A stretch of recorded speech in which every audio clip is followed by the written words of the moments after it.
Welcome to Kenton Teaches. Enjoy the video. You begin by preparing both devices. Make sure the watch has at least half charge and the phone is ready. Open the official companion app now. Do not try third-party tools. Once open, grant Bluetooth, location, and notification permissions when prompted, because the app uses them to discover and maintain the connection. Keep the watch and phone within 3 feet. Next, choose Pair New Device inside the app. The app will start scanning immediately, so stay on this screen. You'll see the watch listed by model or serial in the app. Tap that name and watch for a numeric code on both screens. Confirm the matching code. This prevents wrong pairing. Once paired, the app requests access to contacts, SMS, and sensor data. Allow these so notifications and health metrics sync correctly.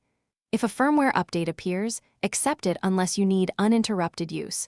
Updates fix compatibility issues. Make sure Wi-Fi is available. You finalize setup by walking through the app's wizard.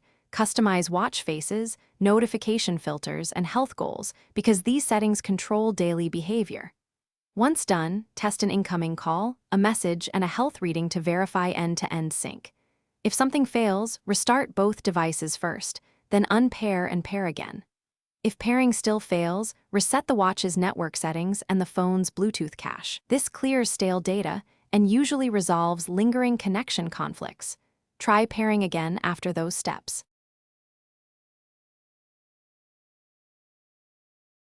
Thanks for watching. Please subscribe if this video was helpful.